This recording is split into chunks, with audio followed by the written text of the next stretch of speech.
Ladies and gentlemen, I got the man himself on, Scotty Clark from the fabulous Clark Brothers. Clark Brothers Racing, Clark Brothers Paint and Body, over in Pantego, Texas. You know, Scotty, I've known you guys now for like, 5 or 6 years. I've been knowing you for, your reputation for years past, because you guys have one of the best auto body collision shops in the area.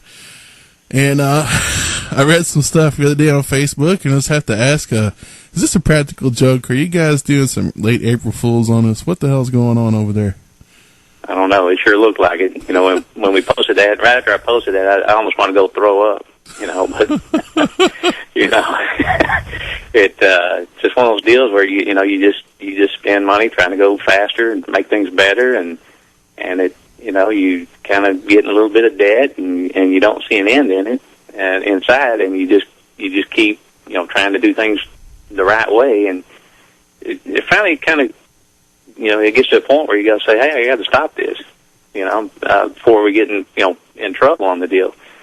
And so I guess it was just easier to pull the plug than park it, or take a break, or it might have had something to do with 3 out of town races, and our wife's not seeing us for a couple of weeks, and spending gobs and gobs of money to do that. That probably didn't help either. But we spent a ton of money on that car, and I guess it just finally caught up with us. All right, well, there it is in a nutshell, man. Any other speculation outside the box on that whole deal, this is just hearsay from then on, because you heard it from Scotty right here on 81X Rocks. And, Scotty, let me throw this at you. This is like the Chris Nite wild card factor. You guys went from the Firebird to the Vet, now to this car. What about taking a step down to like a 275 car, or maybe a 60 car, or a 50 car, or something in that arena? Not as expensive to drive. A lot of people are racing, in those clicks. I shouldn't even have to name drop. You know who's racing there. Oh yeah. So I'm just asking, hypothetically, any chance of stepping down maybe a notch, or taking it down a gear and going a little bit slower maybe, or doing something differently? You guys could go back to racing the Outlaw Volkswagen Series. No, I think once you race at this level, it's hard to go back. It's it doesn't get any more exciting than racing Pro Mod. It's traveling around, going to Tulsa was some of the most fun we've ever had. Going to Florida, it just doesn't get any better than that. And if I guess we probably did our I probably did our team wrong and our fans wrong by just pulling the plug on. If you can't go all the way, then I don't want to do it at all. And that's kind of where it got. Where it went to. It just we did a lot. We made a lot of races, had a lot of fun, and just kind of, I'm not gonna say we went broke doing it, but we went real close to broke doing it. And nobody spent any money on this thing but me. And my hats off to the team. Robert worked real hard on it. We wouldn't be where we're at today without him. And Kevin and Dusty, and everybody worked real hard on this deal. And here I am talking about quitting, and I still don't believe we quit. It's stupid to quit. But it's just one of those deals where financially you got to make a correction and do something. If I told you how much money I spent last month, you'd think we were crazy. Over some nothing even. We didn't buy that much stuff this month, but it costs a lot. It probably averages $2,000 a week to run this car. Easy. Who makes $2,000 a week? Well, I don't. So we don't get any help from anybody. That's my deal. We did it as long as we could, and now we're done. Simple as that. Right on. I'm surprised we lasted this long. Oh shit! Don't say that, Scotty. Damn, you gonna make everybody depressed and throw the damn wrenches across the damn table, man. What are you saying? Well, Scotty, one thing for sure, man, and this goes back to any kind of even your favorite movie or your favorite book always has a starting, it has a middle, and it has an ending. And everybody, even your favorite CD, you know, it always has an ending, and everybody says, man, we're at the end, and that sucks. And that's just the way it is. So I think the fans and your friends will understand. It may take them a little while to try to absorb what's going down, but, you know, the future's always open for the Clark brothers. They'll write a new chapter in a new book, and I personally don't see them staying out of racing forever. But at this time, they're just at a place where they need to stop and regroup. And you know, Scotty, a lot of people who race around here locally or even nationally, sometimes they take a break and they get the itch for it again later on. You know, and hell, man, I've known you guys and talked to you now for 5 years. It doesn't seem like 5 years. Hell, we've been shitting around, dicking around for 5 years, doing this damn show and everything else with everybody. So.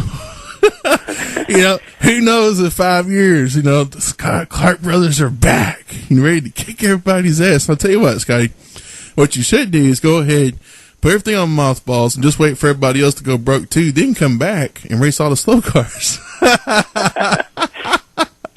it's, you know, in racing right now, if you, even like up at Denton, you know, you see the cars that showed up, you know, you didn't have, no blower cars really showed up. And, you know, I mean, the economy sucks. You know, you can blame it on the economy or whatever, but you know, there's a lot of people that are struggling, and when you run at this level, you know, okay, we're running for $1,200, but man, we spend $1,200 before we get the car in the trailer, you know, and not that we're doing it for the money, because we're not, you know, but you know, you almost have to. You build a car like this, you almost have to pick and choose your races and go to the races that you know where you can win, you know, $3,000 or $4,000 or $5,000. You know, you can't just do. You know, we were racing this car, trying to race it every weekend. So that's what, you know, we're racers. We love doing it, and you know, we kind of just pulled out all the stops and we did it. But you know, finally kind of caught up with us, and you know, shit happens. 3 years ago, Scotty, you come on the air, and when we did the meeting, I know y'all heard some of the stuff we played, some of that old show we had with we had David Hauser and Chuck Poindexter and Mike from the Red Oak Gang and a couple other people. We were all at a photo studio over in Dallas, and it was one of the first shows I did with all you guys together for this class. And Scotty said at the end, we're going to own that class. Well, Scotty, it took you 3 years, man. You're still top in the points, I believe, right now. You guys are still heading out, and I always say, man, if you're going to go out on top. So, man, you guys are going to retire, you know, as the champs right now. And that's, you know, it took you guys 3 years to get up there and make it happen. And nobody can take that away from you. And you guys have accumulated a hell of a fan base and a lot of friends. And, hell, man, we wish you all the luck with whatever you guys decide to do next. You know, I'm hoping you guys will get real busy at the shop and you maybe break out a go-kart or something, get interested again.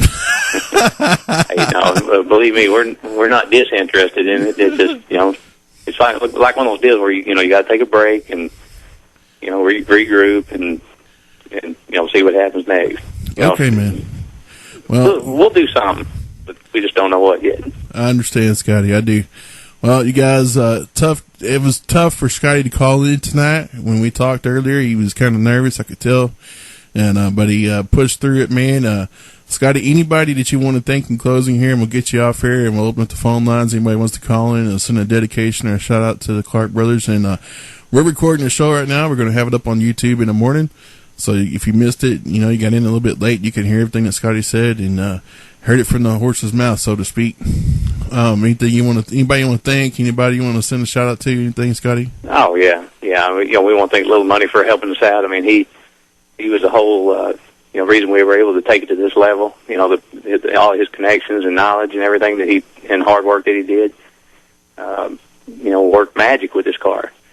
And you know, Kevin and Dusty, they were there, you know, all along, you know, working hard as ever on it. And Eric, the driver, you know, I mean, he blossomed into a pretty good driver. You know, I was a little scared to put him in a blower car, but he did real good.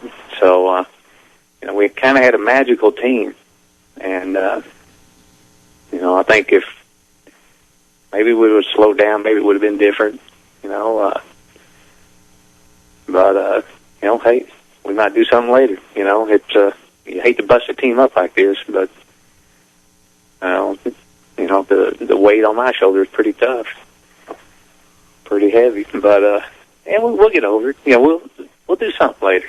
I talked to Eric today about it. I said, "What the fuck we done quitting, Eric?" He goes, "I didn't quit. You quit." I said, "No, I didn't. You quit." So it's one of those brotherly deals, where there's no explanation. It just, we're done, and we'll regroup, and we'll do something later.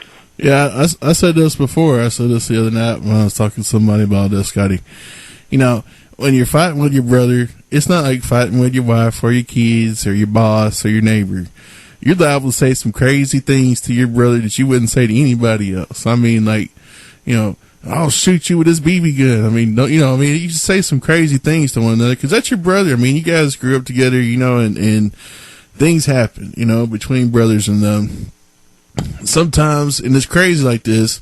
I know you guys know a couple of brothers that act this way because my brother and I used to be this way too. Beat the hell out of each other on a Friday night, and then Monday having lunch together like nothing ever happened. Oh yeah, well, and that's careful. Go ahead. I got to be real careful. My brother, he's pretty big, so I got to. But I understand, man. People there don't have a brother. I mean, it's not like a brother and sister deal either. It's brothers have a way of just saying the wrong thing to one another at the right time, and it can escalate into some crazy things. And if you guys had a little spat or something going on, man, hopefully y'all cool down and things will get better. But I just know from my personal experience, man, as some friends of mine, like, that's your brother? Man, that guy's an asshole. I'm like, hey, wait, don't say that shit about my brother, You know what I mean? So it's just one of those things, man. And I understand that more than maybe anybody would out there ever understand. Because, I mean, when you guys work, a lot of people don't know, the Clark brothers are really, they're really brothers. They work together all the time. They see each other every damn day. It's a wonder that you guys ain't killing each other every day anyway from just being around each other all the damn time. So yeah, we got over all that. I mean, we're with each other about 12 hours a day, and right. And so I mean, you get after a while, you can get enough of everybody's crap, and somebody could say the wrong thing and just look at each other and go, you know what? Forget you. No, forget you. And hopefully that's just all this is. And maybe Friday the race gods will open their eyes, and you guys are at the top of the race, ready to go. But in the meantime, only speculation on my part on that deal there, Scotty. Only speculation. But hey, man, we do support you in whatever decision that you make, Scotty. Obviously, man, you guys kick ass. You guys are always helping everybody out there. And if you're not going to be racing at any races, you're going to come out and watch any races. Are you guys? Oh, we're still going to support everybody. I mean, there's no doubt about that. I mean, we're not, we're not quitting doing what we do or being who we are. So we're still going to get out there and support everybody. Right on. You guys show your support for the Clark brothers, man. If you see them out there, put on your Clark brothers hats, put on your Clark brothers shirts, man. Get out there and support them, and let them know that you care about them while you're at the races, because that's what it's all about.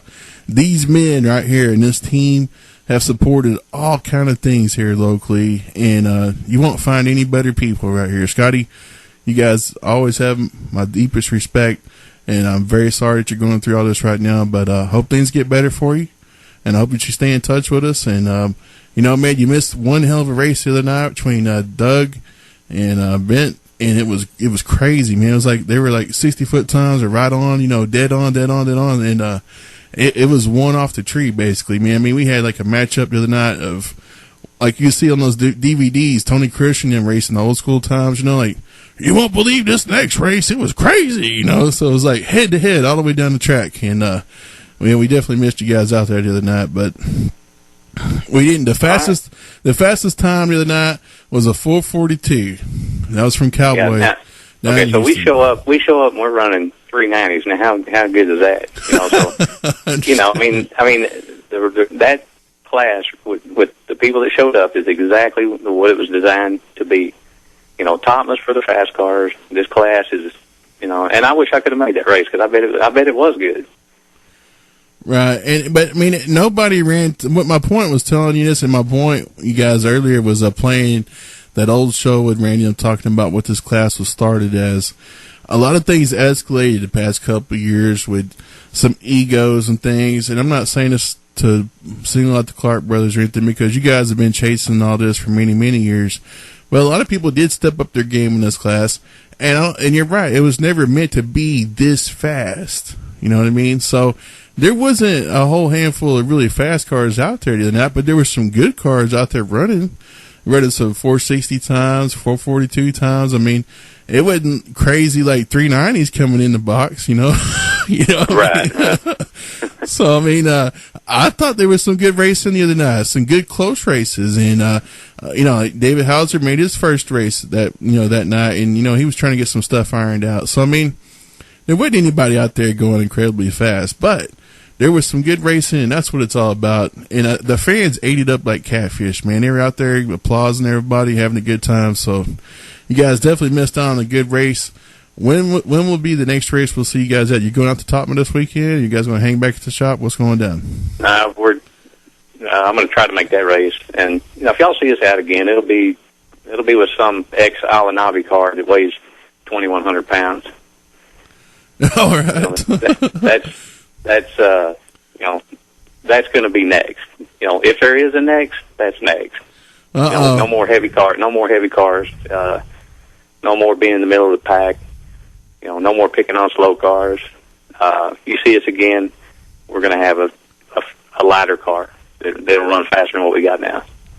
All right. So, wow, man, look at Scotty putting it out there. Now, Scotty, is that because if you're going to race, you're going to want to go for the top, the best there is?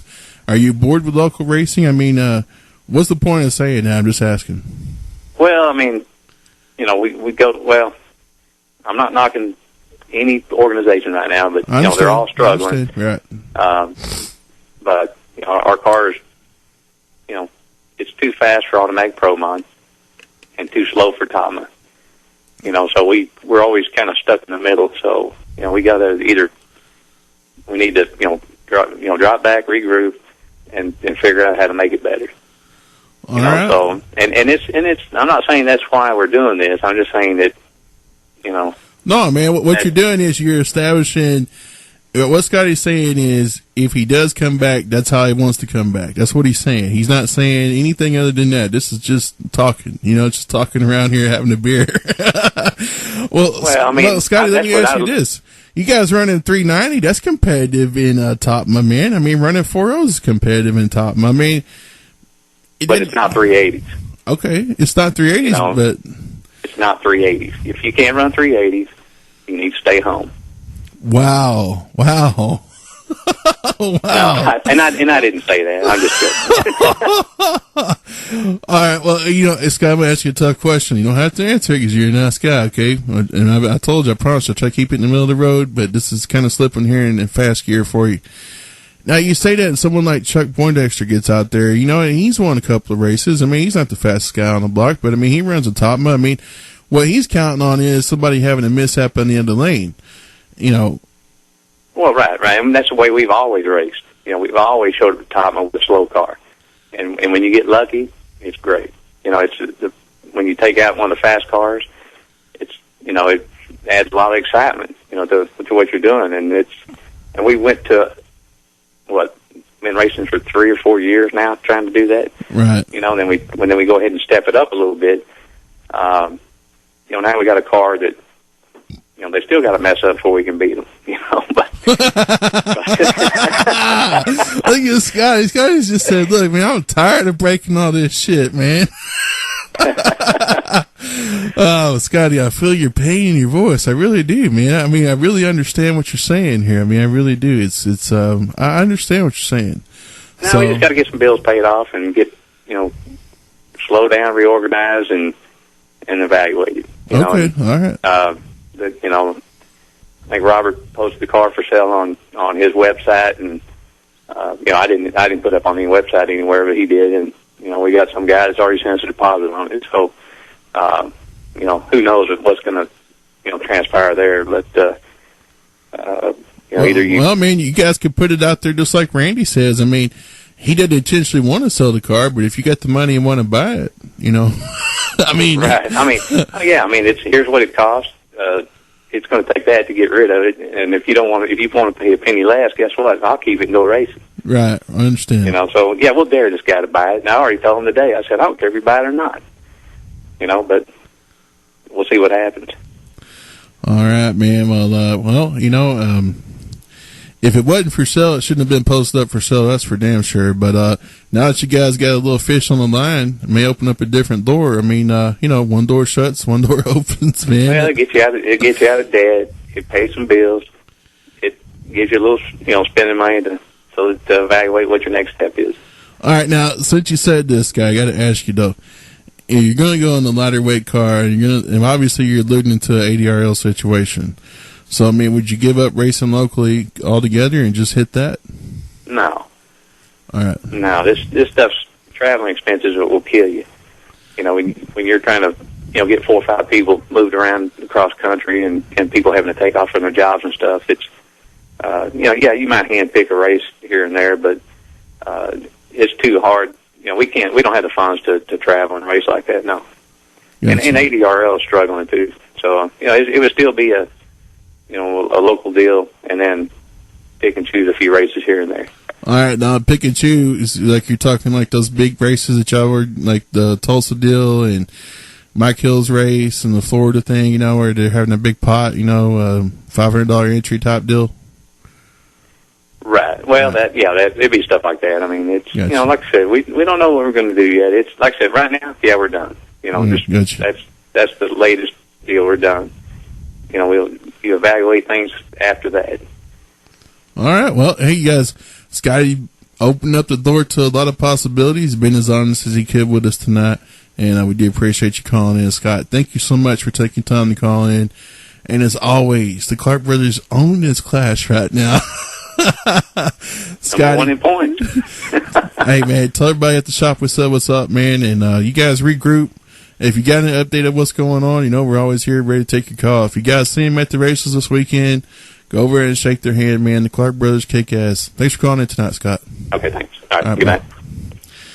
Well, got some questions answered and some more questions proposed. Goodness.